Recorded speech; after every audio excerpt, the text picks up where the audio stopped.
Chers amis, bonjour, je suis très heureuse de vous retrouver pour les énergies de la semaine du 6 avril. Alors, on va commencer par faire un petit tour au niveau astrologie, signe par signe, hein, donc bon, c'est pas spécifiquement non plus pour la semaine, hein, ça s'élargit un petit peu au mois, mais bon, pour vous donner un petit peu un ordre d'idée, selon votre signe ou votre ascendant, ben, quelles sont les ressources, quelles sont les planètes qui peuvent vous influencer. Alors, on commence comme d'habitude par les béliers. Donc bélier, bah, écoutez, vous, c'est votre mois d'anniversaire. En plus de ça, bon, le soleil est maître chez vous. Donc, bah, c'est une belle énergie grâce à cette présence du soleil. Et vous avez aussi un très bon aspect avec Vénus qui vous invite peut-être à dévoiler des sentiments, en tout cas qui va vous aider à être plus dans l'amour, dans la douceur et dans la communication aussi. Nos amis les taureaux. Donc vous, la planète qui va vous influencer actuellement, entre autres, hein, ça va être Mercure qui va vous apporter des idées originales et qui va vous inviter aussi à écouter votre intuition. Voilà, donc très important, ami taureau, écoutez votre intuition. Laissez-la s'exprimer. Ami Gémeaux, donc pour vous, bah, c'est Vénus qui favorise de nouvelles relations et aussi le secteur financier. Puisque bon, vous avez Vénus qui est dans votre signe. Alors Vénus en Gémeaux, elle va être dans des relations. Euh, on est plus dans le quantitatif que dans le qualitatif, si l'on peut dire. C'est-à-dire que, eh bien, vous allez papillonner. Voilà un petit peu. Cancer. Alors pour vous, Mercure va vous aider aussi. Alors dans votre cas, bah, ami Cancer, vous qui êtes très sensible et qui avez parfois un petit peu de difficulté à exprimer toute sa sensibilité, bah justement, Mercure va pouvoir vous aider peut-être à trouver les mots pour vous faire comprendre des personnes qui vous entourent. Ami Lion.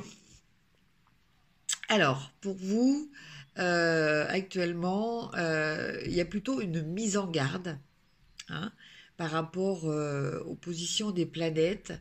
Il risque d'y avoir un petit peu des tensions à cause de Mars, hein, qui n'est pas en bon aspect avec votre signe. Et donc, le mot d'ordre pour vous, ami Lion, ça va être la diplomatie. Ami Vierge, l'aspect Jupiter-Pluton et Mercure en Poisson, en opposition à votre signe, vous perturbe un peu dans votre perception des choses. Donc c'est pareil, on vous invite à relativiser les choses. Voilà. Balance. Alors là, les positions de Vénus et Mars vous sont favorables. Donc vous avez une créativité dans le relationnel qui est très importante en ce moment. Les scorpions, alors vous, Mercure en poisson va vous donner une intelligence euh, beaucoup plus intuitive que d'habitude et vous apporte une communication plus émotionnelle. Ami Sagittaire, une belle énergie créatrice aussi pour vous. Avec Mars, une sensibilité accrue avec Vénus. Attention quand même parce que cette sensibilité avec Vénus va vous rendre un petit peu à fleur de peau. Capricorne, Mercure Ah, je me suis trompée, j'ai écrit en Verseau. Non, c'est pas Mercure qui est en Verseau. Pas encore, il est toujours en Poisson. Mais donc c'est donc en Poisson, hein, Mercure en Poisson, vous permet de générer un petit peu de soupape de détente par rapport à la conjonction Jupiter-Pluton. Pluton qui est quand même assez lourde dans l'ensemble. Dans le sens où Mercure en Poisson, on est dans l'imaginaire, on arrive à se déconnecter un petit peu, on arrive à prendre les choses avec un peu plus de recul. Verseau, écoutez, vous, une belle énergie grâce au soleil qui est en bon aspect avec vous. Mars est dans votre signe, donc il vous apporte de la créativité et de l'originalité. Et quant à Vénus, eh bien, elle vous aide aussi à la création de nouveaux liens. Et enfin, les poissons, Mercure accroît votre intelligence intuitive et imaginative, qui est déjà très importante, mais là, qui va être encore plus renforcée. Voilà pour faire un petit peu le tour au niveau des astres.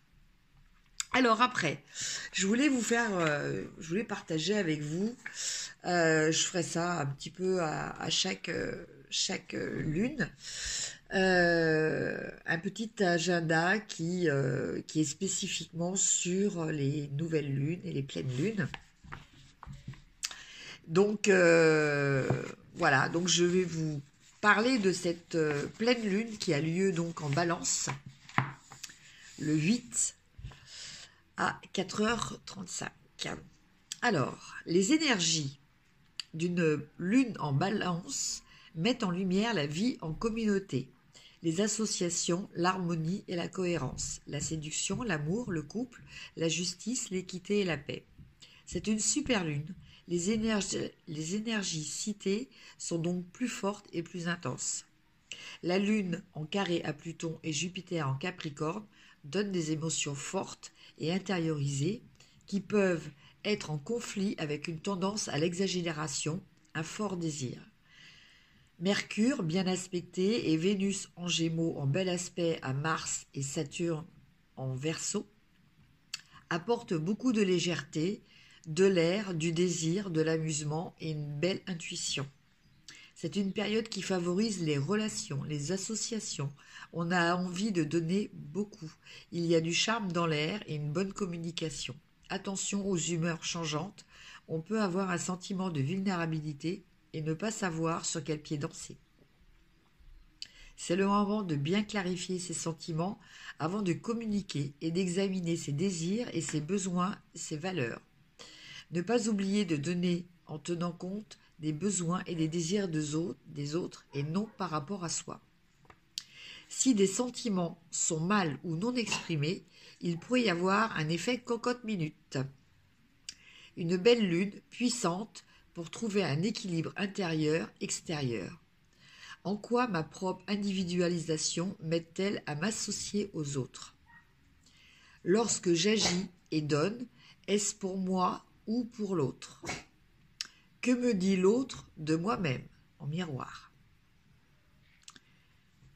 Voilà, alors, en pratique, comment vivre au mieux cette nouvelle lune? Cette pleine lune, je veux dire, excusez-moi. Alors, en sachant que cette pleine lune va surtout affecter, enfin, être beaucoup plus ressentie, on va dire, par les signes d'air, donc Balance, Cancer et Verseau, et par les signes de feu, hein, Lion, Sagittaire et Bélier. Alors, en pratique, vous pouvez pratiquer, pour ceux qui connaissent, des postures d'équilibre, de yoga, de gym, d'aéra yoga, d'acro-yoga avec un partenaire, la danse à deux. Voilà, donc un petit peu des activités pour se relier à son corps. Après, ce que vous pouvez faire aussi, être en lien, faire des activités à deux. Donc, là, il s'est écrit à faire l'amour, échanger des cadeaux, des confidences. Alors, pour les personnes qui sont célibataires, c'est peut-être se reconnecter aussi à son propre corps, prendre soin de soi. Voilà. Prendre soin aussi de son apparence et peaufiner son look et séduire, être dans la séduction. Ça, c'est le côté balance de cette pleine lune. Voilà donc pour les petits conseils de l'agenda astro-magique. Maintenant, on va voir au niveau des tarots, eh bien, ce que l'on retrouve pour cette semaine. Alors là, en l'occurrence, je vais utiliser le Anaka Tarot.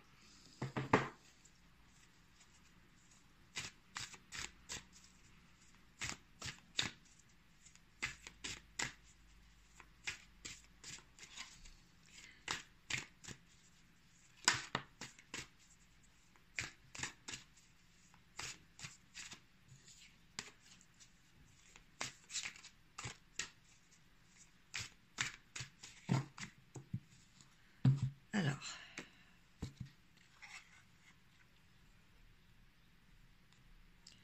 donc déjà, on va regarder les énergies générales. Et écoutez, on a les amoureux et on a la carte du magicien.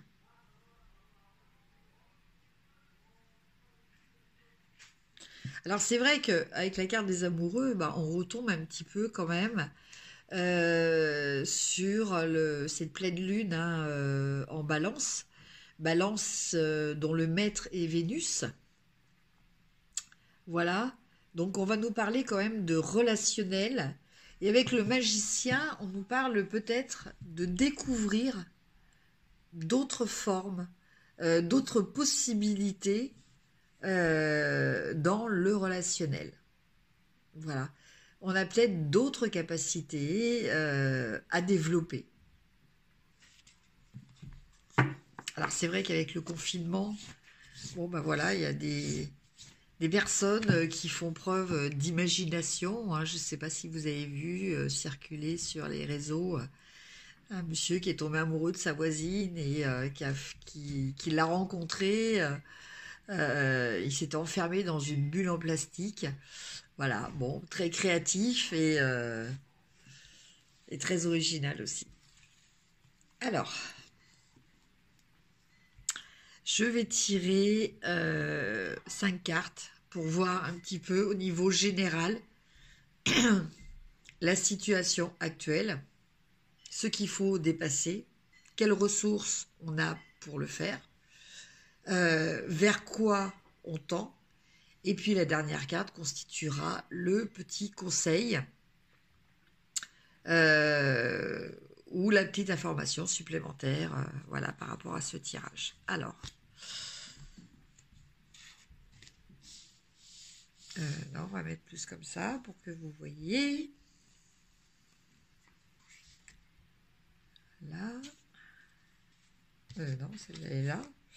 4. Oui, je regarde dans le téléphone, donc du coup, je vois à l'envers. Alors, la première carte, on a le 5 d'épée. Alors, le 5 d'épée, il nous parle d'être dans un état un petit peu mitigé en ce moment. C'est-à-dire que le 5 d'épée, c'est la victoire, mais la victoire qui n'est pas pleinement celle que l'on attendait, celle que l'on espérait. Voilà, c'est une victoire teintée un petit peu d'une certaine forme de déception. Donc, je pense qu'actuellement, mais il y a beaucoup d'interrogations voilà, qui se font savoir.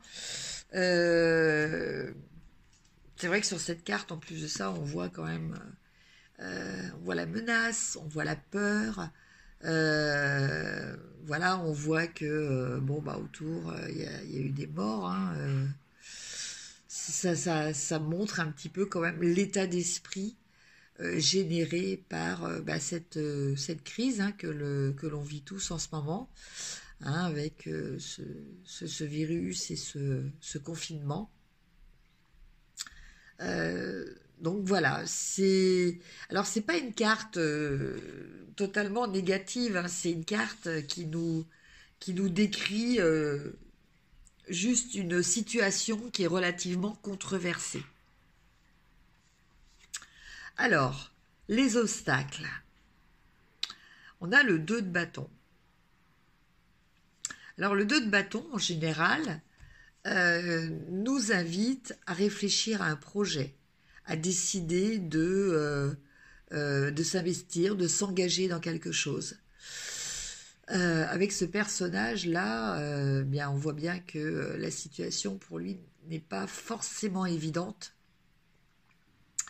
Il se trouve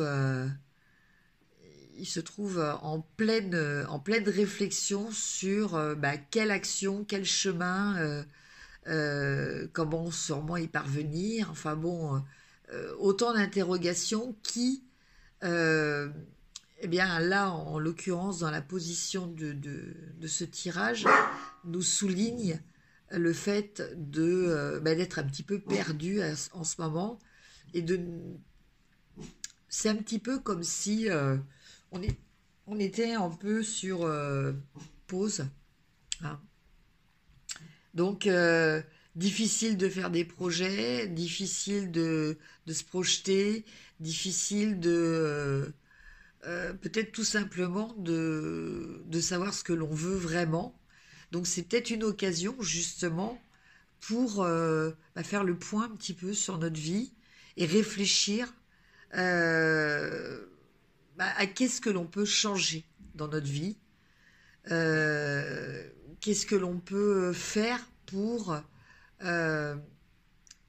arriver à avoir une vie plus agréable, une vie plus harmonieuse, une vie plus en accord avec ce que l'on désire vraiment.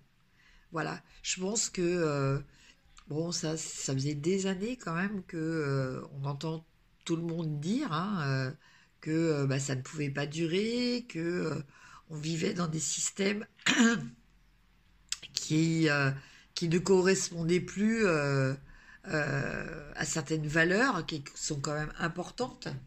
Et bon, les gens étaient perdus un petit peu dans cette espèce de tourbillon du quotidien et tout ça. Là, la vie fait qu'on est obligé de se poser, on est obligé de réfléchir. Et bon, de toute façon, pour l'instant, la vie nous oblige à ça.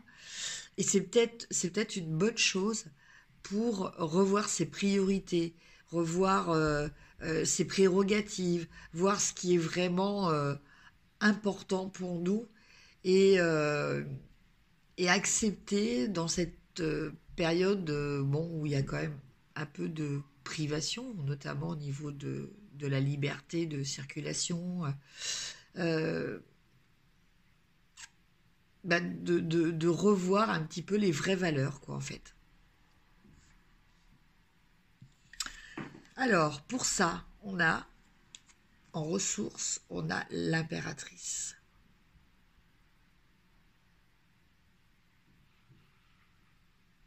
Alors, l'impératrice, là, je la vois comme la carte de l'amour, déjà, en premier. L'impératrice, c'est l'amour, c'est la créativité. Donc ça, c'est nos ressources.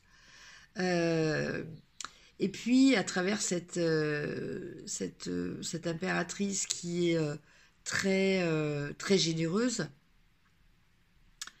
je vois aussi, en fait, la nature. Je vois la mère nature, en fait. Je vois Gaïa. Donc, peut-être se reconnecter aussi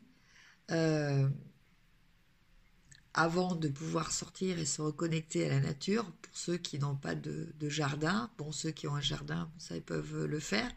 Mais sinon, se reconnecter déjà à sa propre nature, à sa vraie nature.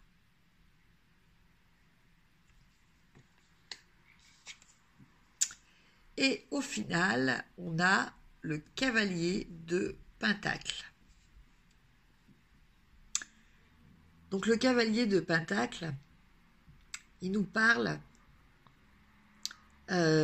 justement d'arriver à s'investir, d'avoir vraiment envie de faire quelque chose. C'est-à-dire que autant là, avec la carte du 2 de bâton, on avait ce personnage qui est un petit peu perdu, qui sait plus quoi faire, qui sait pas du tout où aller, ni quoi, ni comment. Enfin, voilà, il est complètement dubitatif. Hein, voilà, il attend qu'une idée lui vienne. Et dans la carte de continuité, vers quoi on tend, ben on a ce cavalier. Donc là, ça veut dire que on va avancer.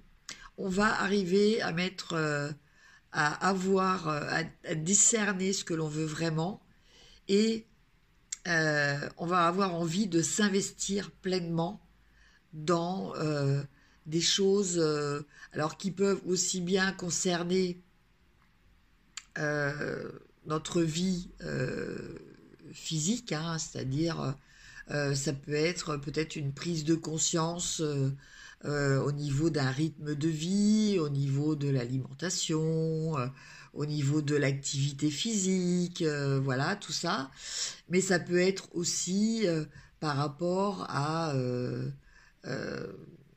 la façon de gérer nos biens, euh, de gérer nos acquis, euh, et de voir là où on a vraiment envie de s'investir totalement. Et alors, la dernière carte, qui en fait là est un conseil supplémentaire pour y arriver. Voilà, on a la carte du fou. Donc le fou, c'est quoi? Ben, c'est tout simplement le lâcher prise. Le fou, c'est d'arriver à sortir du carcan de la peur, hein, qui actuellement, ben, il est vrai que c'est quelque chose qui nous encercle vraiment, hein, cette peur. Euh, donc voilà, arriver à sortir de ça, se faire confiance à son intuition, faire confiance à sa bonne étoile, et se dire que ben, c'est un nouveau voyage qui commence, avec de nouveaux défis, mais avec de nouvelles ressources aussi. Donc, le lâcher prise. Voilà, donc des énergies qui correspondent bien quand même à la situation. Et pour terminer, ben, je vais en prendre une petite carte du tarot des anges pour voir quels sont les messages de nos anges gardiens.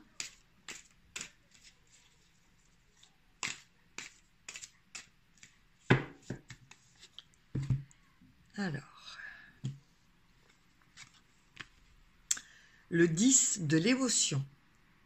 Votre vie est une bénédiction car vous êtes entouré d'une famille merveilleuse et aimante. Un grand bonheur et un épanouissement émotionnel se profilent à l'horizon. Vous vivez en parfaite harmonie avec les êtres qui vous sont chers. Vous savez pardonner, comprendre et être gentil avec votre entourage qui en retour vous voue un amour inconditionnel. Ah, vous voyez comme quoi les énergies se recoupent, hein, puisque justement dans ce que je vous ai lu sur la pleine lune, on nous parle de cette pleine lune en balance là, qui nous parle de l'importance du relationnel, quoi, en fait, hein.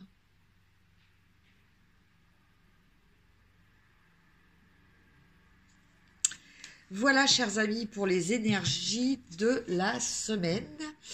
Je souhaite que vous alliez bien, hein. Je me répète, mais bon, bah, c'est vrai que c'est un petit peu difficile en ce moment. Mais patience. Et puis, bah voilà, il faut essayer de voir toujours le verre à moitié plein. Telle est ma devise. Et essayer de tirer quelque chose de positif. Il y a toujours matière à. Donc, bah même si c'est un petit peu compliqué, essayez d'oublier un petit peu ces difficultés et regarder un petit peu bah, quels peuvent être les avantages justement d'avoir du temps pour vous, du temps pour réfléchir, peut-être le temps de faire tout ce que vous n'avez pas fait, tout ce que vous ne pouvez pas faire en temps normal, je vais y arriver. Et puis, Et puis peut-être, voilà, à travers tout ce qui a été dit là, au niveau des messages des énergies, on sent que euh, les liens humains sont en train de se modifier. Peut-être que l'absence, peut-être que le fait de l'isolement et tout ça nous fait prendre conscience de l'importance de nos relations dans nos vies. Et donc je pense que c'est quelque chose de très positif sur lequel on peut travailler encore plus. Voilà. Je vous souhaite une très très belle semaine. Je vous embrasse et je vous dis à très bientôt. Au revoir.